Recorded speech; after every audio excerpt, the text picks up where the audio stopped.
Oh, baby. Do I have a story for you guys today?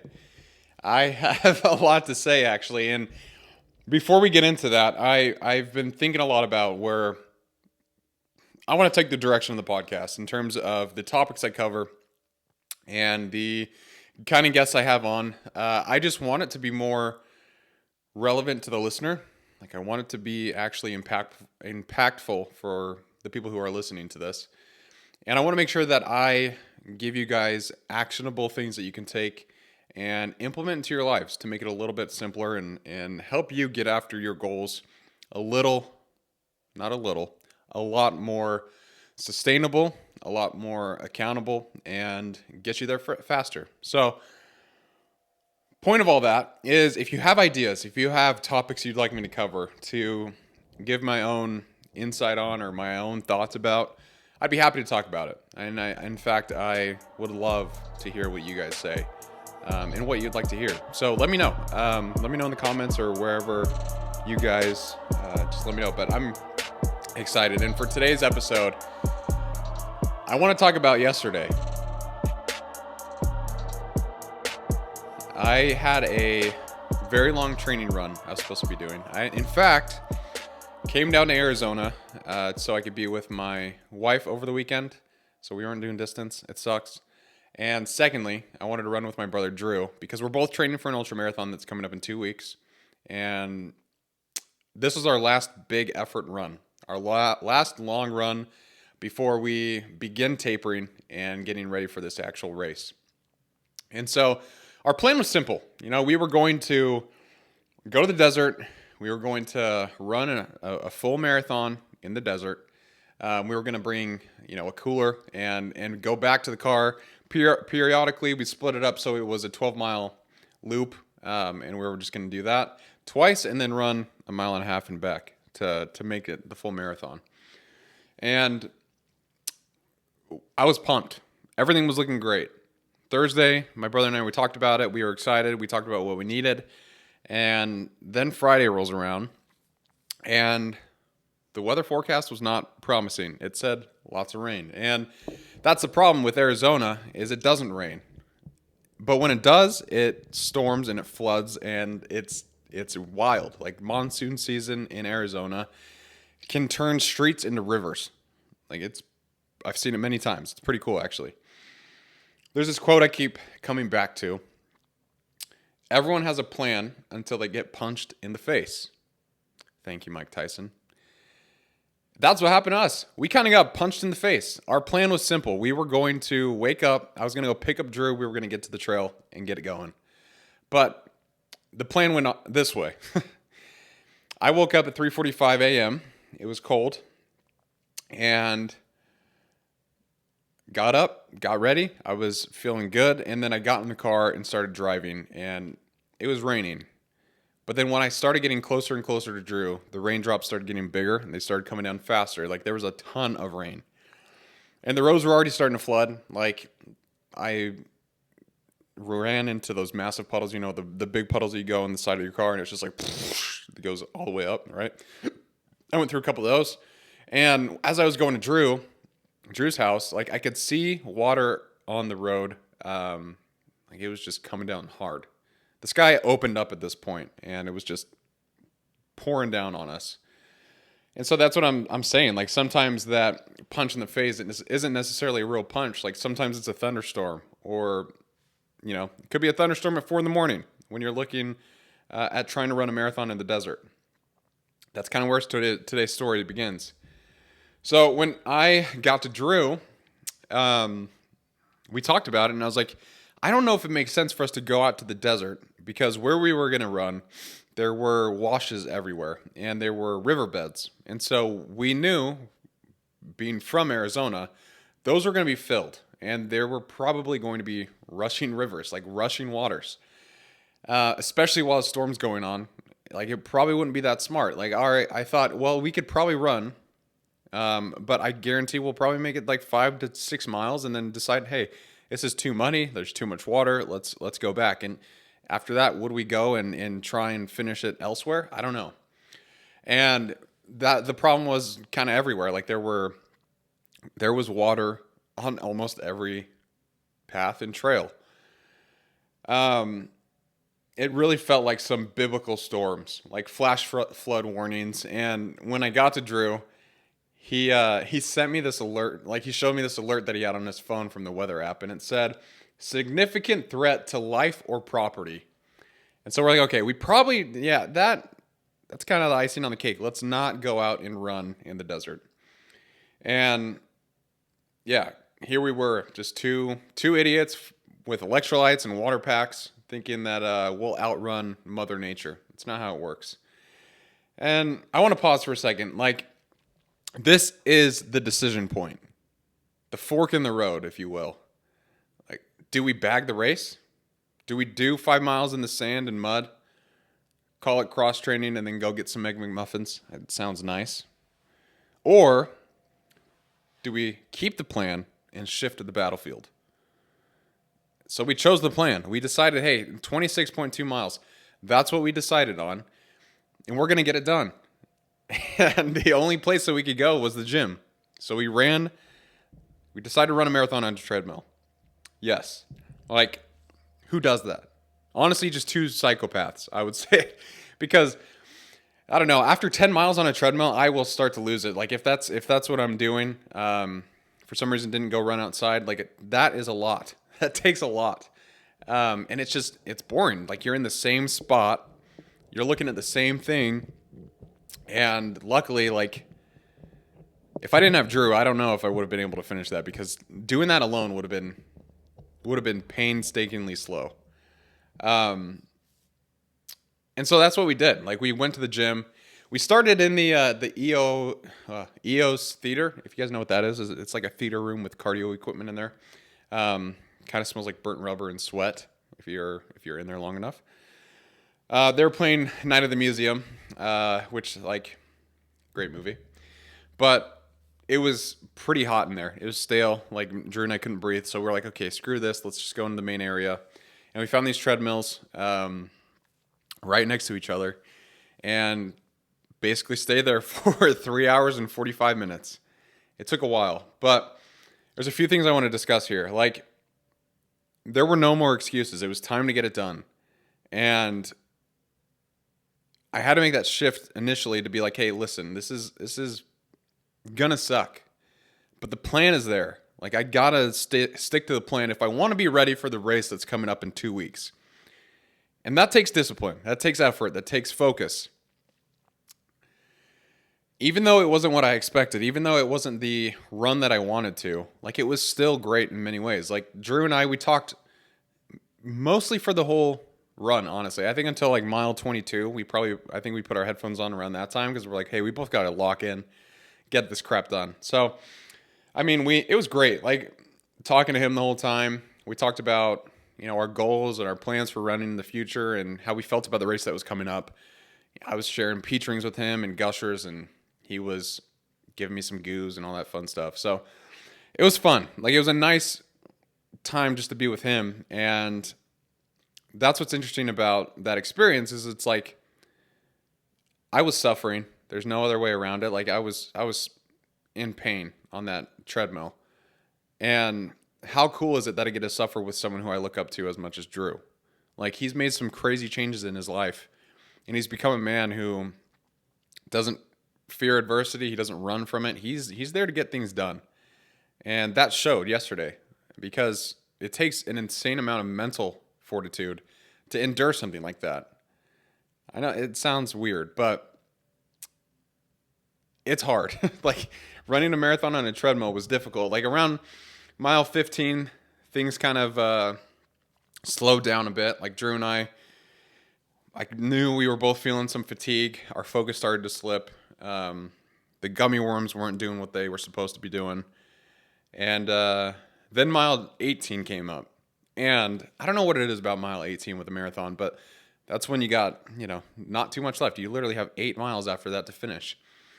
But that's where a lot of people hit walls. I hit my first wall during my first marathon around that time. So did Drew. And luckily, like, we were able to push past it. But that doubt did creep in. And it's something else that you have to push past. Like, that voice in your head that shows up, you have to learn whether or not to listen to those thoughts. Like, I wrote down some of the thoughts that I had. One of them was, are you sure you need to finish? Another is this even smart? The third was, wouldn't it be easier to quit now? Of course it would be. Of course it would be easier to quit now. Are you sure you need to finish? Yes, I was sure.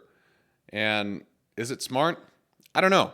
I don't know if running a marathon on a treadmill is smart, but I was sticking to the plan. That was my goal, and I wanted to see it through. And that's exactly what today's episode is about, is when things happen, when your plans don't go the way that you expect them to, your feelings are not in charge in those moments. The plan is in charge, and you should try your best to stick to that plan, even when it's difficult, especially when it's difficult, actually. Like, you need to focus on what you can do, what you can control, and that'll give you a lot of power. And life will shift your route all the time.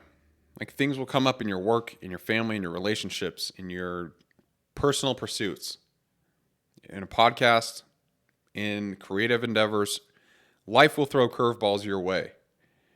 And the key element here is to learn how to adapt. Because you shouldn't change the destination. You just might have to switch the way that you're going to get there. And I know everyone who's listening knows this moment. You know, you start something big. You're training for a race. Could be building a business. Maybe even writing a book. And you have this plan. You have a schedule that you want to set yourself on. You have these goals. And then something breaks. Things do not go the way you want them to. You lose that momentum. The energy fades. You hit some kind of resistance. And then the question comes up that everyone has to deal with, and that's, should I quit? No, you should not. You should not quit, but maybe, just maybe, you need to pivot. Maybe that's what your focus should be on. Maybe you do 26.2 miles in a gym instead of a trail. And the mistake that I think most people make is that they look at change. They think change equals failure. But sometimes the adjustments themselves are the success. And we don't see that until we are, through the trial, through the challenge. There's that famous quote from Steve Jobs that you can't connect the dots looking forward, you can only connect them looking backwards. The point is you are in charge of where those dots go. And each dot is a plot on your life to where you can look back and say, okay, well, now that I'm through it, what did I learn? What stood out to me? What made sense? And that's the thing, is you didn't quit. You just recalibrated. That's discipline. And that discipline ultimately leads to power. Power, like empowering yourself, empowering other people, and getting you closer to your goals. At the end of the day, that's what we're trying to do. We're trying to become the best versions of ourselves that we can. And we can't expect that path to go perfectly every single time. In fact, you shouldn't expect it to go perfectly every single time, because if you do, you're going to set yourself up for quite a bit of disappointment. And you're going to think of yourself as a failure. And so don't associate making changes to plans or adapting any way that you need to as some sort of failure. Look at it as a strength. Like, did I ever think I would run a marathon on a treadmill? No, I've talked about it. I think, it'd be pretty funny to actually do it in previous thoughts I've had. I'm like, that would just be insane. Like, running a marathon on a treadmill. I know people have done crazy distances on treadmills, but again, those people are psychopaths. And I probably fall into that bucket too, because I actually ran a marathon on a treadmill. It was brutal. The hardest part about that whole thing was honestly mental. Like, yes, I think running, of course, takes a lot of physical exertion and endurance, but it also requires an insane amount of mental strength and mental endurance. And go and try and run a marathon on a treadmill. See how bored you get. It's tough. But again, like, I'm proud of the work that I was able to do given the circumstances I had. That's what really helped me see that I was still doing my best. I was still trying. Just because it rained out the trails we were going to go on, and just because, like, the weather app was like, hey, you might die. This is a severe threat to property and life.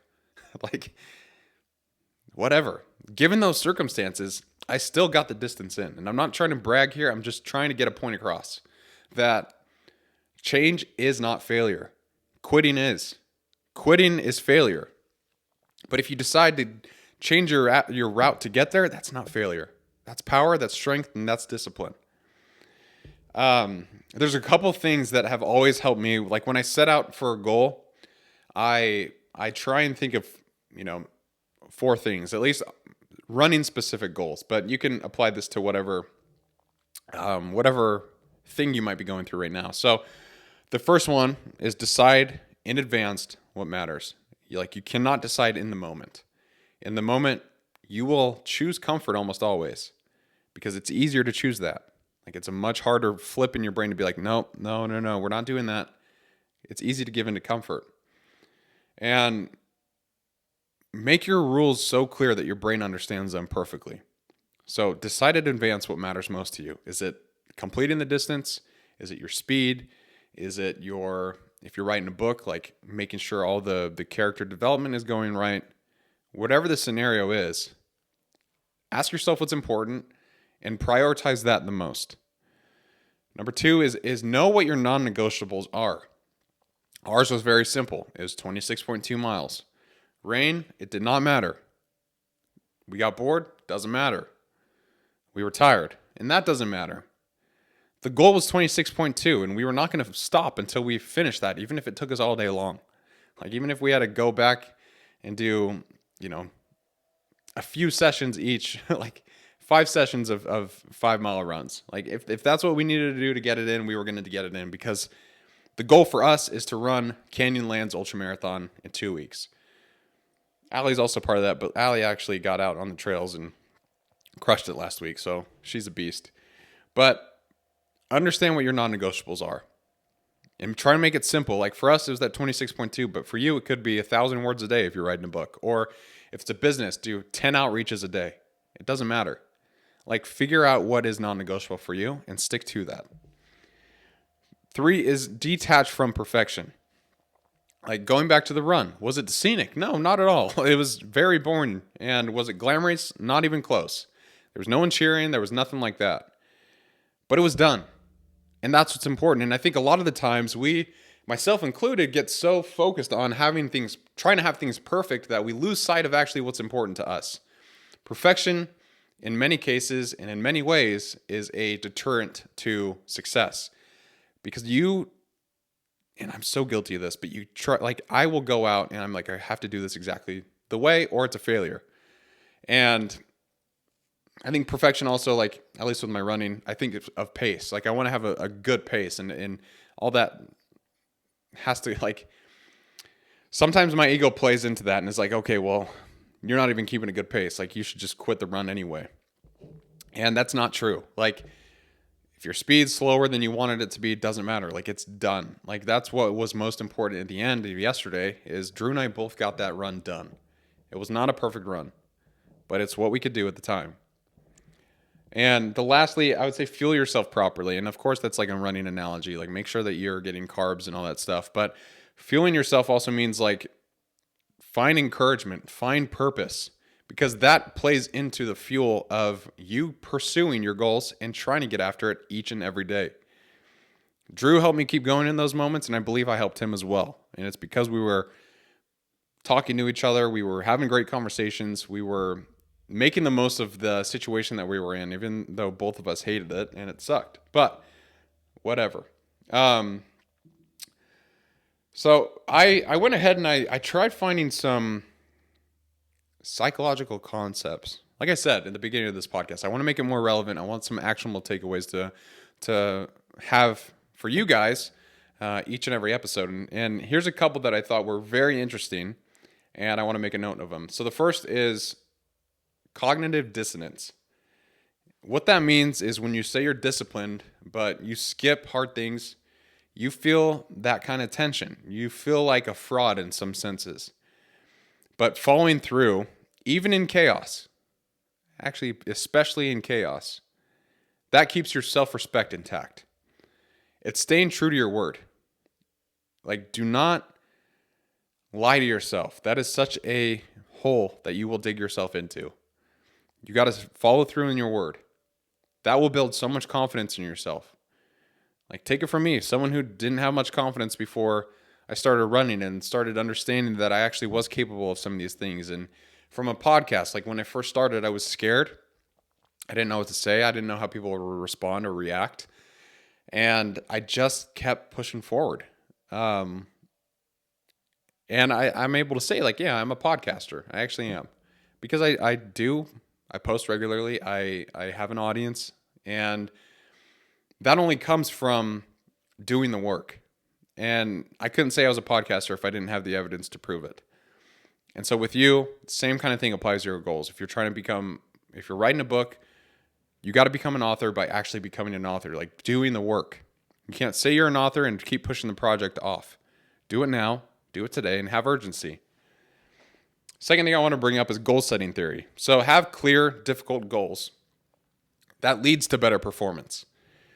That goal of 26.2, it kept us moving even when that motivation died because we had something that we were aiming to. There's a bug in here. I think I got him. No, I did not. He's flying around. Whatever. I'll get him later. But that is important. Like, if you have your sight set on some kind of goal out there, whether it's you want to, get X amount of followers on Instagram for your business, you want to reach X amount of dollars in profit, whatever the goal is that you have for yourself, make it so clear that it's not at all able to be taken in any different way. Like, that is what the goal is. That's how you should follow it, right? So be very clear with your goals. Don't be, make it clear. That's all I'm going to say on that. And then effort justification. Like, the harder the task, usually the more we value the outcome. And I would say just be careful with this, though, because not everything that is hard to get will be worth it. So you have to choose your goals wisely. But don't set goals that are too easy for yourself. You need to challenge yourself on a regular basis. That's so important. It's important to be able to push past that. It's important to be able to fight through some of those thoughts that come up. Like when Drew and I were running, I had so many negative thoughts. And I didn't have to listen to any of them. And I didn't listen to any of them because they didn't help me. Like, they were all just baby thoughts. Like, oh, man, this is not fun. You still have to be here. It's only 7 o'clock. You got to wait. You got to keep running for like another 2 hours and 45 minutes. You sure you want to do that? This sucks. Like, oh, you're going to be sore for the rest of the day. You might be really tired. You woke up at 3:45. Like, all these stupid thoughts in my head, right? Like, I'm sure you know what I'm talking about when you're going through something difficult or when you're pushing yourself hard at the gym. Everything in you will tell you to quit, and all you have to do is ignore those thoughts and push past them. Ignore them. Sometimes your brain gives you these thoughts to protect itself when they actually hurt you because you're not doing what you said you were going to do. And it's that cognitive dissonance. All of a sudden, you start not trusting your word. And who wants to be in that situation? Follow through with what you say you're going to do. There's this quote from Winston Churchill where he says, if you're going through hell, keep going. That's exactly what we're talking about. Don't stop in the middle of it just because things start to get tough. Where's that going to get you? It's not going to get you very far, I'll tell you that. But if you're going through hell, keep going. Like, who knows how long it'll last with whatever thing that you might be going through. It could be a challenge you've been dealing with for years. And who am I to say, yeah, keep going through hell? That sounds like a good plan. But maybe that's what you have to do. Sometimes the answer sucks. But maybe that is what you have to do. You have to dig deep and keep going. And I'm reading this book right now called Fearless. It's about Adam Brown, who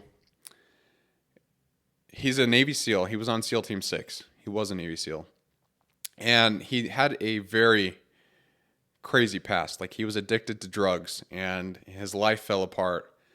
And then he decided to clean himself up and join the Navy SEALs. Of course, there's a lot more to it, and I would highly recommend the book Fearless. But there's this quote that their family says quite a bit. And it's, do what you got to do, and in the end, you'll be stronger. And that same principle applies if you're going through hell. Sometimes you just have to do what you got to do. And in the end, you will be stronger if you decide that it's not going to determine who you are. It's not going to be a factor in your, maybe not a factor, but it's not going to determine who you are as a person. If anything, you'll know what you're capable of and be able to push past it. So let's wrap this whole thing up. Let's bring it all together. What was the whole point of today's topic? Well, I want you to create a plan before the emotion actually shows up, and then follow it like a compass and really stick to it. Make that plan crystal clear, have actionable steps at each point where you're going to be, and follow through. And have contingency plans. That's another one that's very important. Is, yes, have a plan. But if things go astray, if things go awry, you will have a contingency. I learned that from Jocko in college. But basically, it's your backup plan. Have a backup plan. Because you have no idea when things are going to decide to throw mud in your face and say, hey, this is not going to work. You got to figure out a different way. You got to adapt. But if you have those plans already set out, you have a plan A, B, C, D, E, F, G, all the way through the alphabet. It might be a little extensive, but you know what I'm saying.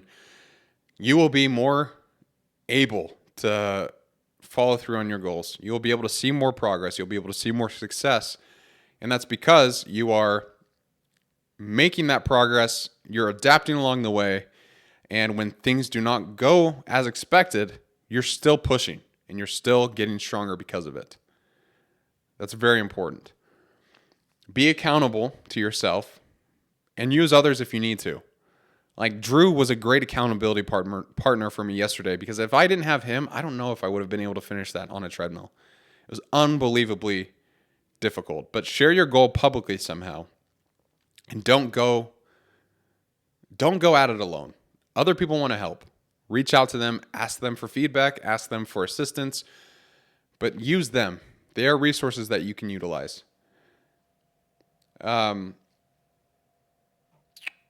Redefine your success as completion rather than perfection. Like I said, perfection is a trap. That will get you spiraling. It will get you thinking about your thoughts, and it will get you thinking about your goals, whether or not you're achieving them as perfect as you may want them to. That is important to be able to narrow in and figure out yourself. And finally, talk to discomfort. As weird as that sounds, you need to literally say, hey, you don't get to decide. When those feelings of pain come up, or the thoughts of whether or not this will work with whatever you're doing, whenever those come up, you need to say, hey, go away. As weird as it sounds, give your discomfort a name. You can call it Kenny if you want. Kenny, hey, Kenny, get out of here. You're not allowed to be here today. We're getting this done. Go away, Kenny. I don't do little things like that. But discomfort, honestly, is the enemy of progress. Because, no. It is not the enemy of progress. Comfort's the enemy of progress. Discomfort is the enemy of your own self-talk. It'll push you. It'll really test you. But you're always in charge. And that's something you need to remember. Now, this episode, it was not about running. It's about what happens when life literally storms on your plans and you're left standing in the rain asking, do I still go? Do I still get it done? The answer is yes, you do. You adapt, you adjust, but you keep the damn promise to yourself. Stick to the plan, especially when it sucks. That's the title of the episode. Because the point isn't to have perfect conditions the whole time. You're not going to have them. The point is to become a kind of person who follows through, no matter what. And if you're listening to Getting After It, I know that's you.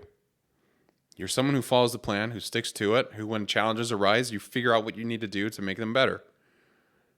That's the Getting After It community. And then you help other people along the way. That's the goal too. And last thing I'll say is discomfort, perfection, all these things that get in the way of our own thinking, that get in the way of our goals. They're all our own thoughts. They're generated by ourselves. And you have the power to focus on what you want to think about. And so if you recognize that you're having a lot of thoughts like, I don't know if I can do this, or this is so hard, like ask yourself if you're focusing on the right thing. Are you thinking about the effort, or are you thinking about the outcome? There's an antidote to procrastination, and it's focusing your shift instead of the effort that you have to do to get something done to rather the outcome. If you focus on the outcome, that's how a lot of people don't procrastinate. They say, hey, I'm working towards this. I know there's going to be a lot of work that goes into it, but they try not to think about that. They focus on the outcome.